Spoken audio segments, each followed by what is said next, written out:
welcome. I have a fun one today. Very colorful. It just was fun to make. So I start with a 5.5 by 5.5 sheet of cardstock or cut piece of cardstock, but honestly you can do it whatever size you want.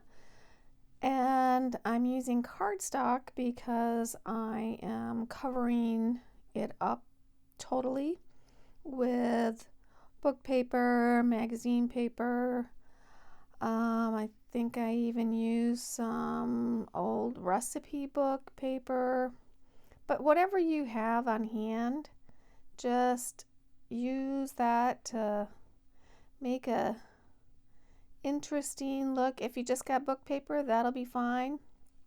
I just kind of love the look of all the different types of graphics. Not really graphics like pictures, although that would work fine too.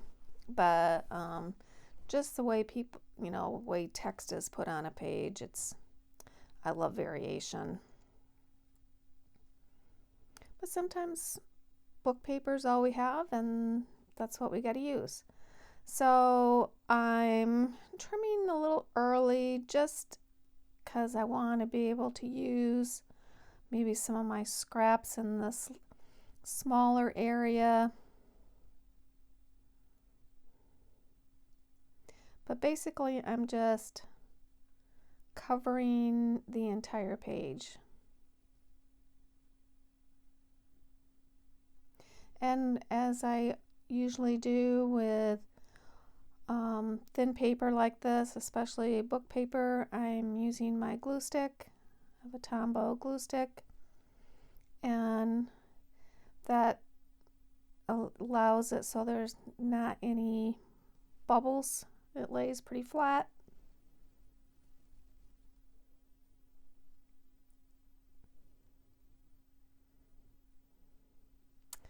And I'm almost done, getting close.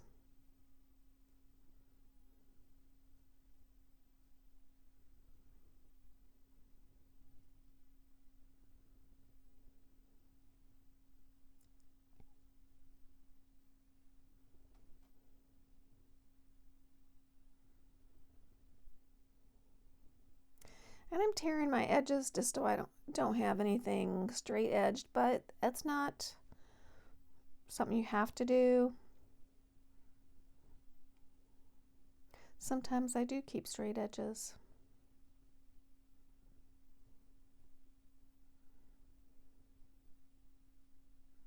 And then I'm going to trim to the size of the paper. And because this is book paper, well, really just about any paper would be the same way, but it's very absorbent, and so whatever I put on it is gonna grab it, and I want to be able to move things around and maybe remove things if I don't really like what I did. And so I'm covering the whole thing with some collage medium, and this just gives a protective layer to the paper and allows me a little more chance to play with the medium that's going on top of it.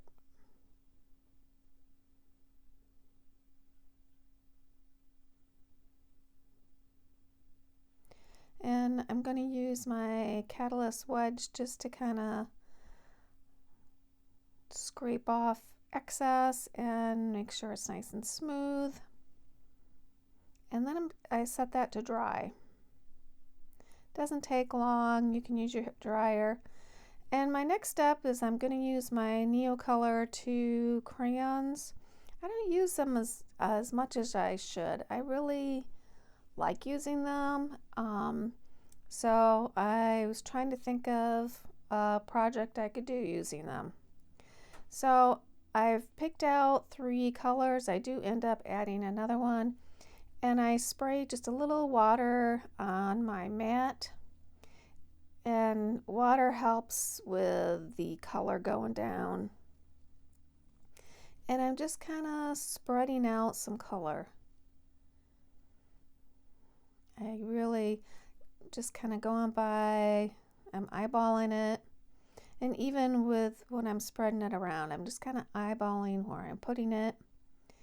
And I like to have them looking different. So right now I'm kind of smoothing it out, but I will actually also leave like some trails of it, some like it's sitting there on top of almost like splatters. But so I'm just kind of messing with it to see what looks good. And when I'm done with one color, I spray another puddle of water and I start with another color. This one you can't see as much, so I really don't do a whole lot of that color because it's just not standing out very much.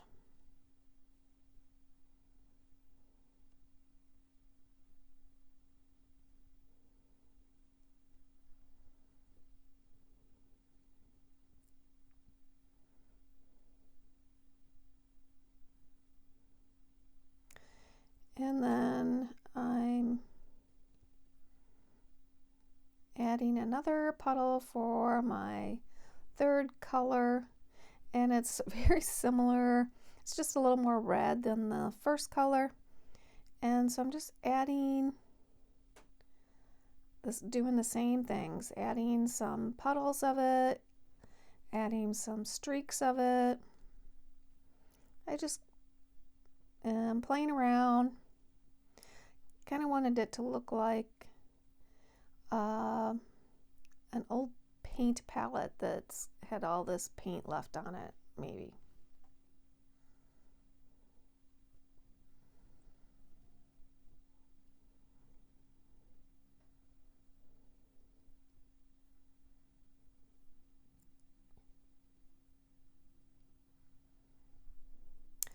And I'm gonna dry it, but then I do, okay, I'm adding some more almost like splatter marks.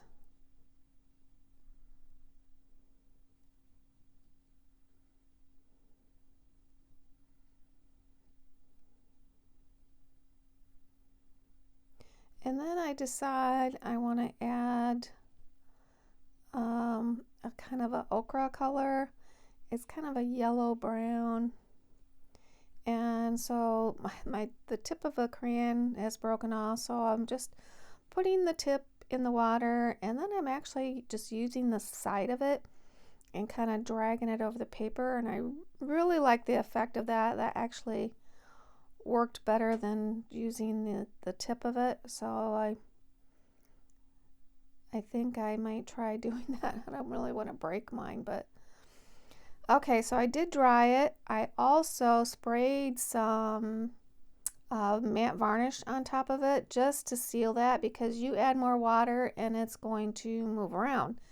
And I didn't want that, so I sprayed some matte varnish on top and let that dry. And I then put some of the collage medium down and then more collage medium on top of the paper. This is Tim Holtz collage paper. It's like a tissue paper. This is the Botanical, pretty sure, one, and this was just a scrap I had, so I really didn't have to cut it or anything because it was already cut. And then this one as well is another scrap, so I thought, well, I'll just use that one too. And I'm gonna put it near the top, and again, it's my Neocolor stands right where it belongs because I sprayed the matte varnish. If I hadn't sprayed it, I would be making it a mess. So you want to make sure you seal it before you add any more liquid medium to it. I'm getting almost done with that collage medium. It's getting so close.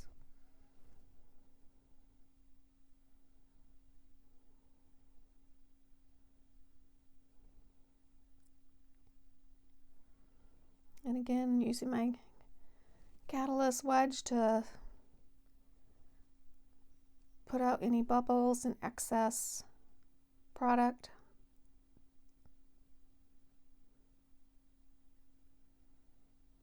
And trimming off anything going over the edge. Now I like that like it is, but that's just not me. So I'm going to add a few things. One of them, because I do have the yellow ochre kind of going amongst it, I thought it would be nice to add a little bit of yellow. So I have a section of a collage strip, and I roughed up the edges with some sturdy scissors, and also I'm adding some vintage photo around the edges and on a crease mark, just so it kind of looks like it's been through the mill. I also took a piece of backdrops, and this one had some red in it, which I thought was perfect. And I put it on my Cricut and cut out a circle, and going to use that as a place to mount some more ephemera. I was going to use this stamp. This is from my bunch of stamps I got off Etsy. They're vintage looking stamps, but I didn't like the stamp one once I got it all cut out, and so I decided to use this round one and just cut as I'm turning what's being cut. It gives a much smoother cut than try to move my scissors around.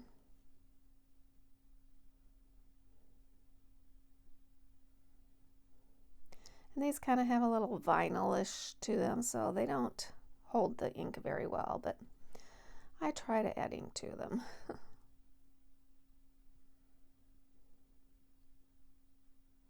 So I'm going to start gluing down.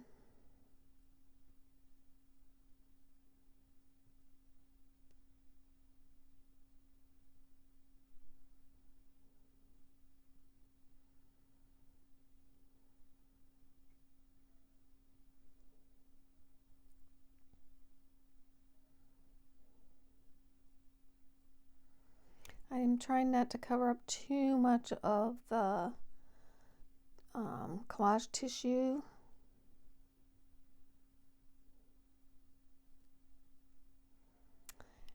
So I'm using something, the numbers right there are from the number strips.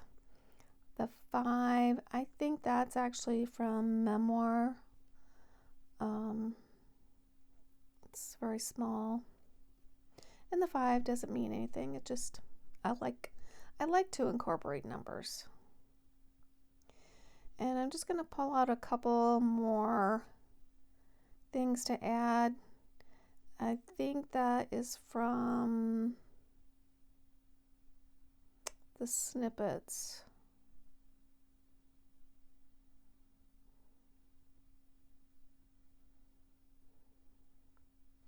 So I'm going to start gluing.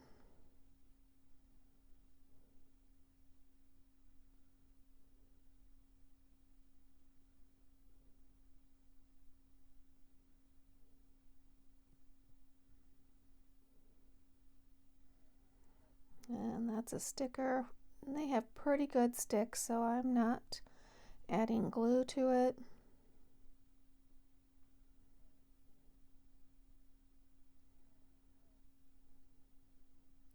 And the number strips.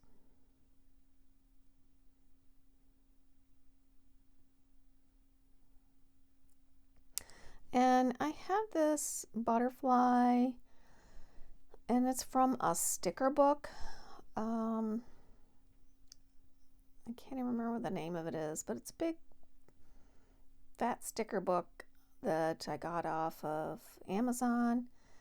And so I took it and stuck it to some cardstock just to give it a little more weight. That's just a little scrap of cardstock I had sitting here. And then I fussy cut it out, and I'm adding some vintage photo to the edges so that there's no white on the edge. And I'm going to give a little bit of a bend of the wings around the body, not a whole lot, just so it doesn't look so flat but yet is not really bent. And so I'm just going to put it in that spot right there, trying to keep the flowers on the left and the flowers on the right showing.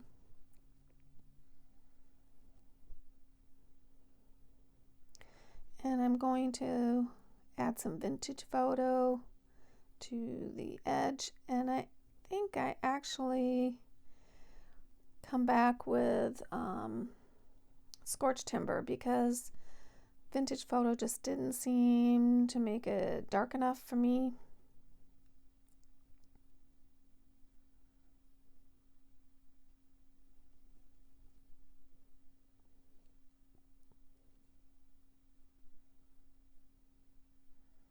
Yeah, so I'm there looking for my scorched timber.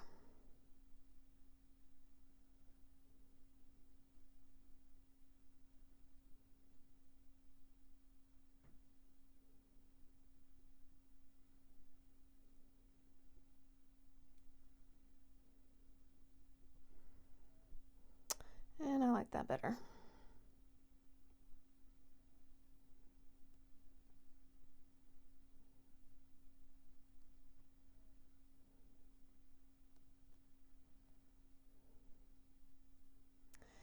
And the last thing I do is add another piece. I just felt like I needed one more piece of ephemera. Oh, and I add another sticker up in the upper left corner.